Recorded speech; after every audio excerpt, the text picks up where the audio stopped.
என்வழி cinema நண்பர்களுக்கு வணக்கம். இந்த வாரம் வெளியாகிற புதுப்படங்கள்ல ஒன்று தேசிங்க ராஜா 2. இது ஏற்கனவே தேசிங்க ராஜா அப்படிங்கிற பேர்ல 2013 ஒரு படம் ரிலீஸ் ஆயிருந்தது. எழில் இயக்கியிருந்தாரு.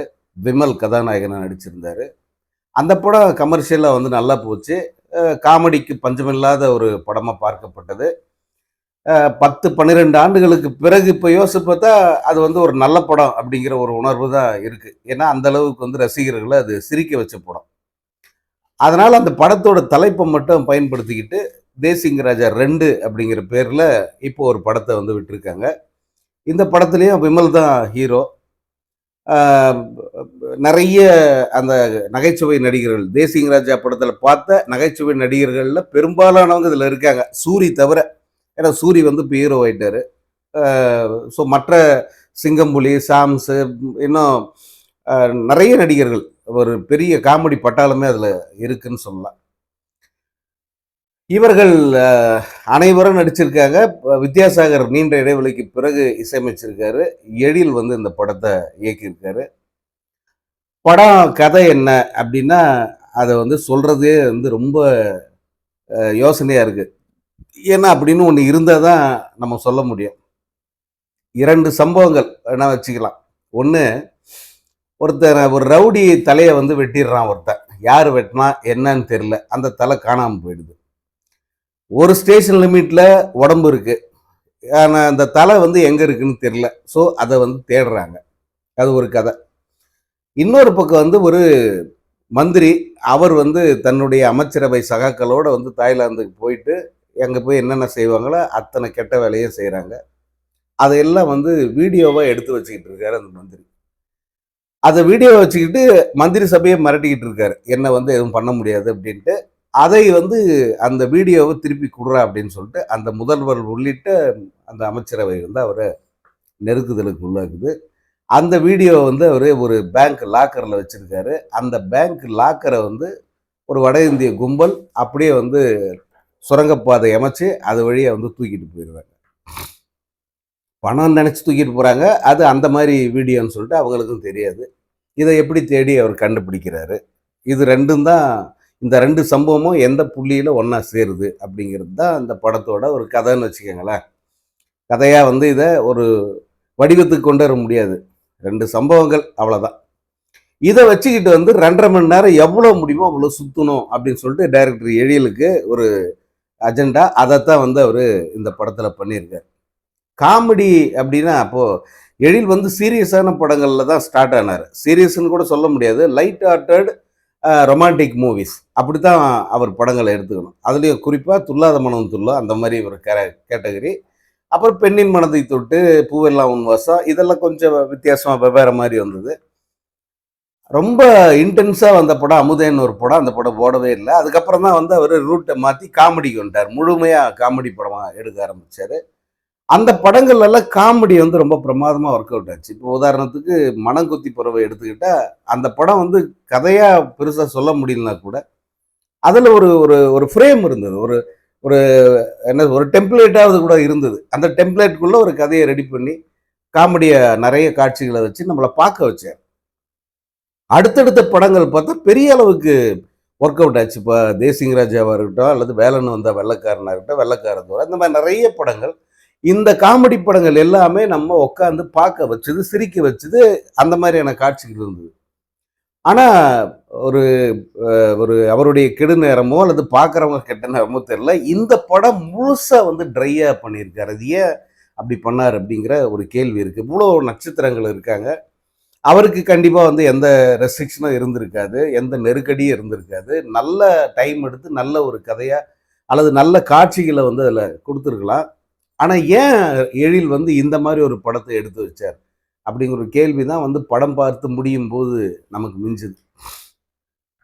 இதுல பர்ஃபார்மன்ஸ் அப்படின்னு பார்த்தீங்கன்னா, விமல்லாம் வராரு போறாரு. அவர் நல்லவரா, கெட்டவரா, ஹீரோவா, அல்லது காமெடினா, இல்ல எக்ஸ்ட்ரா ஒரு இது கேரக்டர் ரோல் பண்றாரா, எது அப்படின்னு எந்த ஒரு இதுவுமே சொல்ல முடியாது. ஏதோ வந்தாரு போனாரு அப்படின்னு சொல்லிட்டு வர்றாரு. அவருக்கும் அந்த ஹீரோயினுக்குமான அந்த லவ்ங்கிறது என்னது லவ்வா, அது கூட நமக்கு தெரியல. அந்த மாதிரி தான் வந்து அவங்களுக்குடைய அந்த காட்சிகள் வந்து அமைச்சிருக்காங்க. இன்னொரு ஒரு ஹீரோவா இன்னொரு ஒருத்தரை வந்து அறிமுகப்படுத்துறாங்க. அவரை வந்து எப்படி தமிழ் சினிமா என்ன வகையில வந்து சேர்த்துக்கும் அப்படின்னு தெரியல.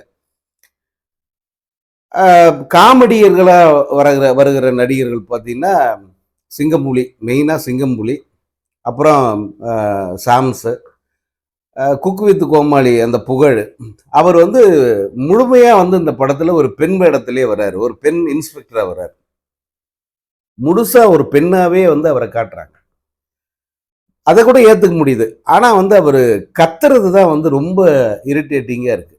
காமெடி அது காமெடி ஏதோ கொஞ்சம் ஒர்க் அவுட் ஆகும் அப்படின்னா கூட, அந்த காட்சிகள்ல அவருடைய அந்த வாய்ஸ் வந்து ரொம்ப பார்க்குறவங்கள வந்து ரொம்ப பாடாப்படுத்துது அப்படின்னு சொல்லலாம். அது கொஞ்சம் குறைச்சிருக்கலாம். அதேபோல சிங்கம்புலியோட காமெடி ஓகே. இன்னொரு முக்கியமான பாத்திரத்துல வர்றவரு சாமிநாதன். அவரும் ஒரு காமெடியனா வராரு. இவர்களுடைய காமெடி வந்து பிட்ஸ் அண்ட் பீசஸ் தான் ஒர்க் அவுட் ஆகுதே தவிர வந்து ஒரு முழுமையான நிறைவை குடுக்கல அப்படின்னு தான் சொல்லணும். கதாநாயகிகளா 3 பேர் இருக்காங்க. அதுல பூஜிதா அவங்க தான் வந்து மெயின் லீடு.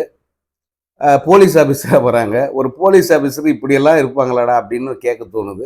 அந்த அளவுக்கு கடைசி காட்சியிலலாம் வந்து ஏதோ கோட்ட போட்டுக்கிட்டு இந்த இதுல ரேம்ப் வாக்ல போற மாரி வந்து அவங்க வராங்க.